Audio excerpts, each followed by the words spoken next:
dan Persatuan Islam 340 ya. Sebelum kita ke materi, nah pesantrennya itu merupakan wadah atau biasa kita sebut itu lembaga pendidikan gitu yang ada di Indonesia dengan menekankan etika dan keagamaan sebagai pedoman hidup agar santri dapat mempelajari, menghayati, dan mengamalkan prinsip-prinsip Islam. Nah, pesantren itu bertujuan untuk memberikan pengajaran dan meningkatkan kualitas diri agar berkualitas tinggi kepada siswa ataupun santri yang secara fisik atau psikologis mampu memahami agama, nilai-nilai, pengetahuan, dan kasih sayang terhadap sesama. Nah, manajemen dakwah yang efektif akan menjadi landasan kuat gitu dalam membantu generasi yang memiliki pemahaman agama yang mendalam. Nah, dengan manajemen dakwah yang baik, pesantren dapat lebih efisien dan menyelenggarakan kegiatan pendidikan, pelatihan, dan kegiatan dakwah lainnya.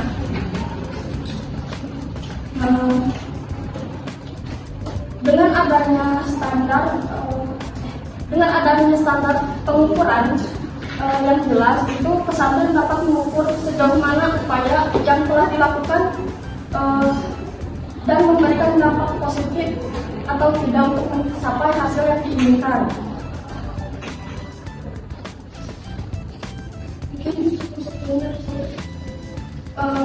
Pemateri selanjutnya yaitu dokter dari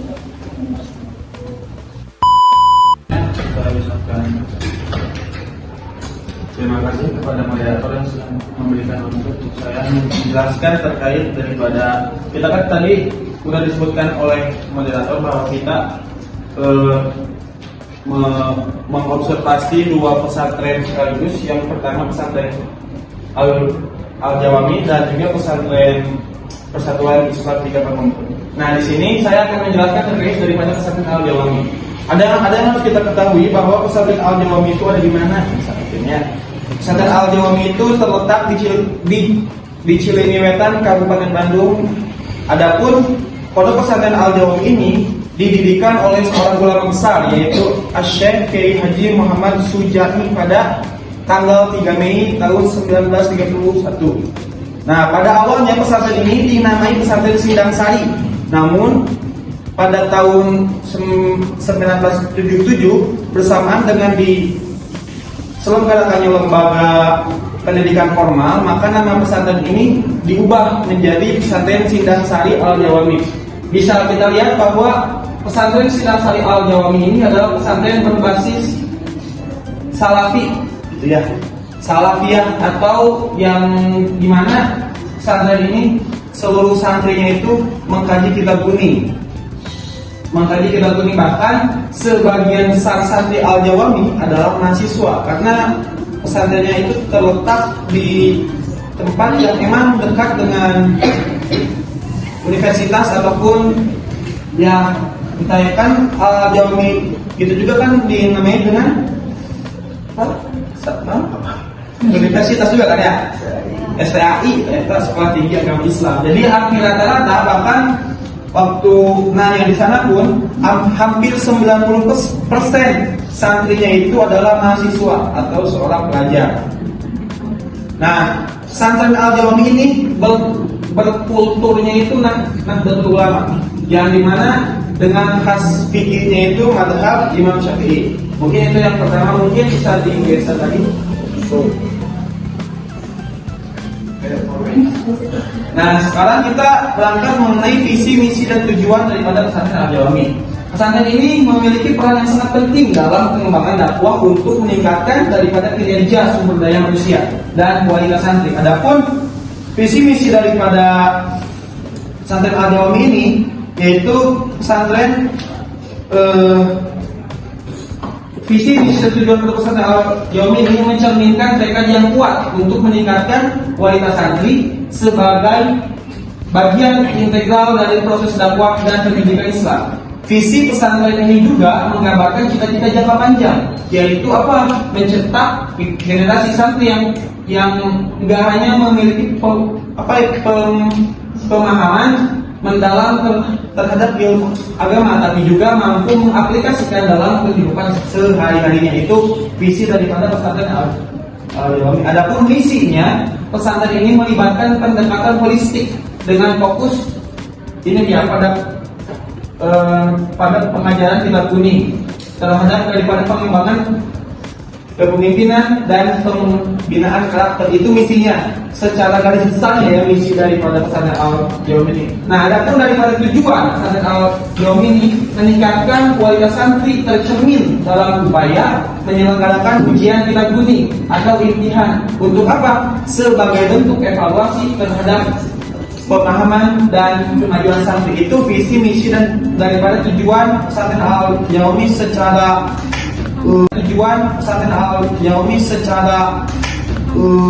itunya detailnya. Adapun misinya kan ada poin 1, 2, 3 dan ini lebih pada detailnya begitu. Nah, mungkin mulai biasa lagi ada.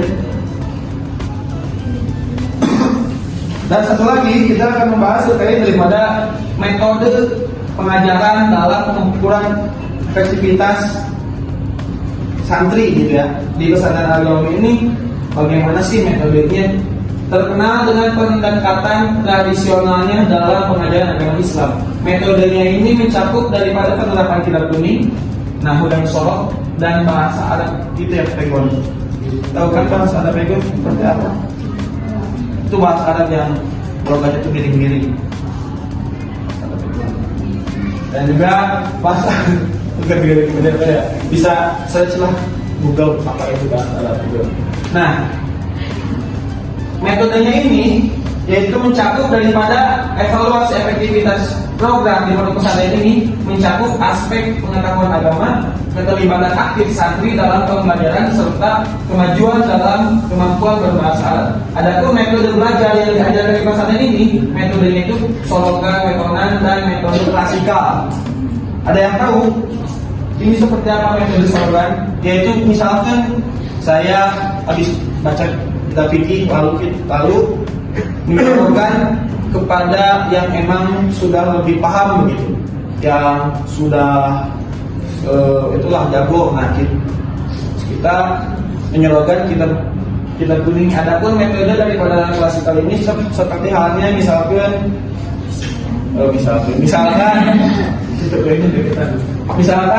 ada kayak munadoroh. Nah, itulah yang ada daripada metode pesantren Al-Jawami. Mungkin hanya sekian yang bisa saya sampaikan. Oke teman-teman, tadi udah dijelasin sama moderator dan juga pemateri pertama tentang pesantren, dan kita tuh memakai dua pesantren itu karena memang dari segi konseptual dari dua pesantren itu berbeda ya, karena yang satunya lebih cenderung kepada NU, yang satunya kita akan membahas tentang pesantren Persis. Nah, pesantren Islam yang akan kita bahas ini adalah suatu pesantren yang berada di Kecamatan Ramungkut, Kabupaten Bandung, Jawa Barat. Nah, pesantren Persatuan Islam ini hadir karena adanya suatu minat dan kebutuhan dari para sesepuh santri Persis di daerah tersebut yang memang merasakan keresahan gitu, karena di daerah tersebut masih kurangnya atensi masyarakat terhadap pendidikan, khususnya pendidikan Islam. Maka para kiai-kiai terdahulu dari pesantren Persis tersebut sama-sama mendirikan suatu pesantren karena memang basic dari warga-warga di kecamatan tersebut adalah di bawah naungan organisasi Islam Persis. Nah, untuk pesantren Persis 3 Pamungkut ini sendiri memiliki tujuan umum ya, yaitu untuk menciptakan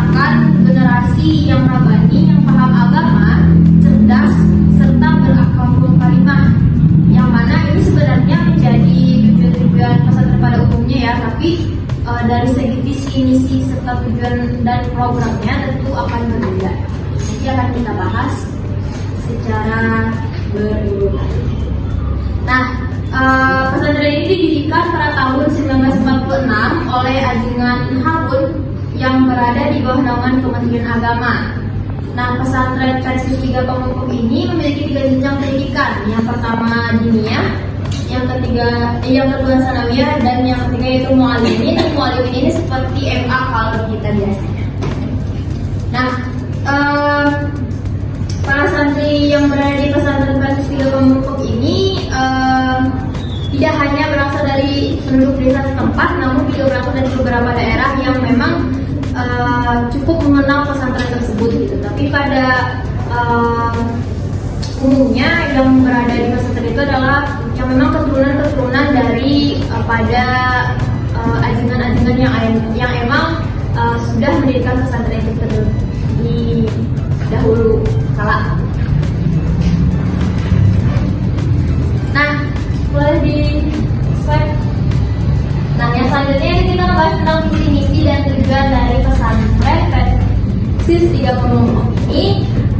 Seperti yang sudah saya jelaskan tadi, secara umum tujuannya mungkin sama dengan pesantren-pesantren lain, namun ada beberapa hal yang memang menjadi ciri khas dari pesantren 3 versi Pamengpeuk ini ya teman-teman. Sebenarnya pesantren ini bukan termasuk pesantren yang mondok atau belajar emang kita tinggal di pesantren itu gitu. Tapi pesantren ini lebih kepada pesantren yang memang seperti sekolah yang masuk pagi, pulangnya sore dengan adanya kegiatan ekstrakurikuler seperti sekolah pada umumnya. Namun yang menjadi salah satu nilai plus dari pesantren ini daripada madrasah-madrasah lain yaitu adanya belajar kitab di pesantren versi 3 Pamengpeuk ini. Nah, untuk visi dari pesantren versi 3 Pamengpeuk ini yaitu ingin mencetak generasi santri yang tidak hanya memiliki pemahaman mendalam tentang agama, namun juga memiliki dan bisa mengimplementasikan ilmu-ilmu agama dan dunianya di kehidupan sehari-hari. Jika tadi pesantren Al-Jawabi ini lebih kepada tradisional, maka pesantren versi 3 Pamengpeuk ini lebih kepada mencampurkan tradisional dan juga ilmu modern gitu. Karena dari pengusung dari konsep pesantren itu sendiri mengingat bahwa sekarang sudah teknologi sudah maju dan tidak bisa disamakan sistem belajar tradisional dengan anak-anak di generasi sekarang, generasi Z. Nah,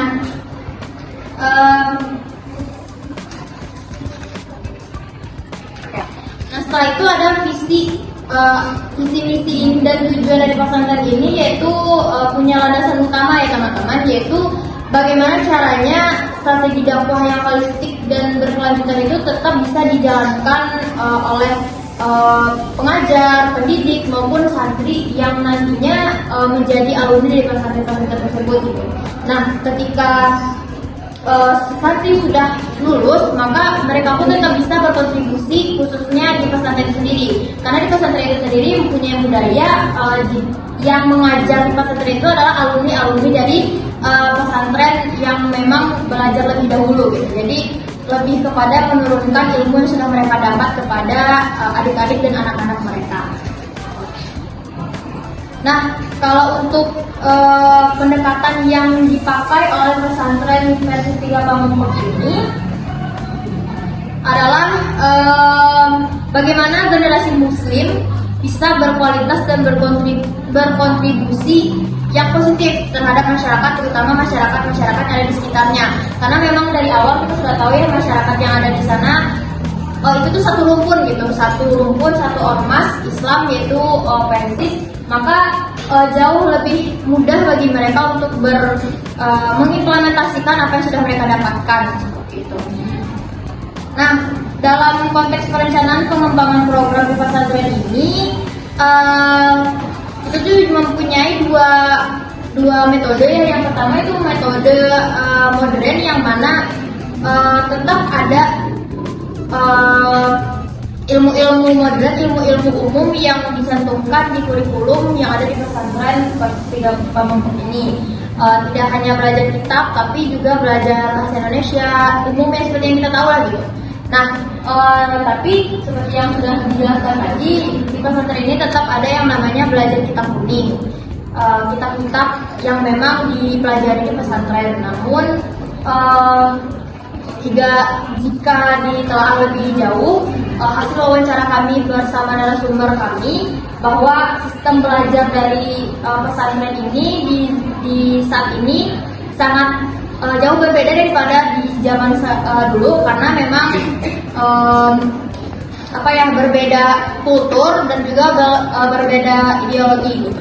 Dan kalau untuk yang saat-saat sekarang itu lebih menekankan kepada bagaimana santri itu bisa nyaman belajar agama, terkhususnya kitab-kitab tanpa merasa terbebani. Kalau dahulu kan bisa belajar kitab itu misalnya 1 bulan bisa menghafal 1 buku kitab, tapi kalau sekarang itu lebih kepada 1 buku kitab itu biasanya bakalan dicicil gitu, karena melihat dari kemampuan anak-anak zaman sekarang yang bisa dikatakan menurun ya tingkat ingatannya, tingkat produktivitasnya, karena memang pengaruh dari diri sendiri. Itu kenapa? Karena dari konsepan pesantren ini juga anak-anak itu bukan mondok ya, tapi pulang pergi. Jadi pengawasan para guru-guru di pesantren itu nggak bisa gitu ngawasin anak-anaknya itu untuk main HP itu nggak terus-menerus dia belajar kitab itu. Berbeda dengan pesantren yang memang mondok yang bisa diatur kan main HP-nya kapan.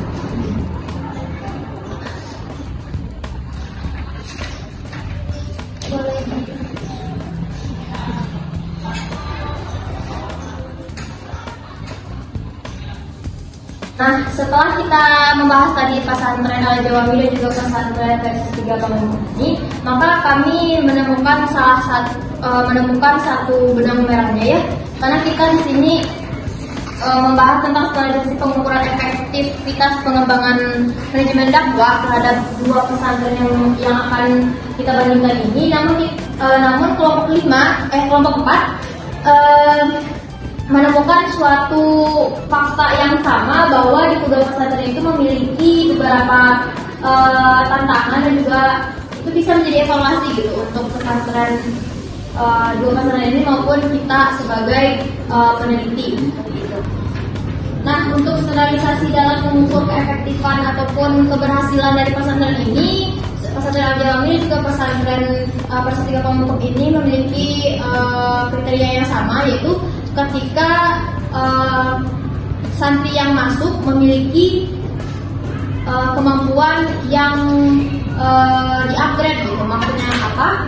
Ketika misalnya seorang santri masuk pesantren itu memiliki kemampuan baca kitabnya 1, setelah mereka mondok atau setelah mereka belajar, kemampuan itu tuh bisa di-upgrade gitu teman-teman. Jadi dari 1 ke 2, dari 2 ke 3 gitu. Nah, itu yang menjadi standar dari keberhasilan pesantren yang kita dilihat dari santri-santrinya. Namun indikasi keberhasilan lain juga bisa dilihat dari akhlak si santri gitu. Bukan hanya dilihat dari kemampuan akademis santri yang meningkat, namun juga bisa kita lihat dari akhlaknya. Yang awalnya akhlak santri itu mungkin biasa-biasa saja, yang awalnya tidak berhijab, yang awalnya tidak cukup memiliki sopan santun kepada orang tua. Setelah belajar di 2 pesantren ini, mereka memiliki sikap sopan santun yang lebih baik gitu, yang bisa diimplementasikan di kehidupan sehari-hari. Nah, itu adalah kriteria keberhasilan dari yang dapat diukur dari kedua pesantren tersebut. Nah, untuk hambatan yang kami temukan di lapangan itu cukup sama ya dari kedua pesantren tersebut. Yang pertama itu hambatan dan tantangannya, yaitu yang pertama di pesantren Versi Tiga Pamengpek ini adanya kekhawatiran dari wali murid bahwa karena adanya jarak fisik antara orang tua dan murid itu, jadi adanya kekhawatiran dari orang tua murid itu bahwa anaknya bakalan kenapa-napa, karena di zaman sekarang kan adanya isu-isu penculikan, isu-isu tentang hal-hal yang membahayakan anak. Nah itu yang bikin orang tua mereka tuh takut untuk melepas anak mereka sekolah gitu dan menghabiskan waktu di luar rumah dan jauh dari jangkauan. Nah kalau untuk yang kedua yaitu dari sumber daya manusia. Nah ini berlaku untuk pesantren Al Jawami dan juga PSIS 3 Pengongkop, karena lagi-lagi masalah yang mengajar itu tuh sangat krusial dan sangat berpengaruh kepada hasil output dari si pesantren-pesantren ini. Nah dengan adanya masalah sumber daya manusia atau SDM ini dapat membuat terlambatnya pengajaran kepada santri, karena dari pesantren ini tuh bukan pesantren yang memang berbasis yayasan atau pesantren yang emang diatur oleh pemerintah. Jadi yang ngajar itu tuh nggak selalu ada di pesantren gitu. Kadang dalam satu bulan itu ada yang nggak masuk 2 kali dan segala macam, dan itu bakalan berpengaruh kepada jalannya program dan juga kurikulum yang ada di 2 pesantren tersebut. Nah yang ketiga yaitu lagi-lagi masalah absensi guru dan pengajar di pesantren yang memang ketika tidak ada yang menjadi tekanan oleh para guru tersebut. Jadi kalau bahasa kasarnya itu para pengajar itu seenaknya gitu, karena mereka punya prioritas lain. Jadi tidak menjadikan pesantren ini sebagai prioritas utama. Nah yang keempat itu dari santrinya adanya penurunan minat belajar, karena yang pertama karena pandemi kemarin ya, jadi orientasi orang tua terhadap mondok itu tuh jauh lebih menurun gitu, karena ketakutan orang tua tadi juga, serta dari minat belajar santri yang memang menurun diakibatkan oleh gadget salah satunya, dan juga mental anak-anak sekarang tuh yang bisa dikatakan lemah daripada anak-anak zaman dahulu yang memang mampu untuk menahan tekanan-tekanan dari luar gitu. Nah kalau anak-anak sekarang tuh cukup sulit ketika mereka tuh tidak untuk ditekan gitu, karena memang zaman sekarang tuh ada yang namanya masalah psikologi, ada yang namanya masalah psikis anak, tekanan dan segala macam seperti itu. Nah yang kelima yaitu dampak positif dari dakwah itu sendiri mungkin tidak selalu bisa diterima oleh masyarakat, terutama masyarakat yang memang mungkin berbeda ormas Islam, yang memang tidak bisa prefer dengan apa yang dibawakan oleh pesantren-pesantren ini.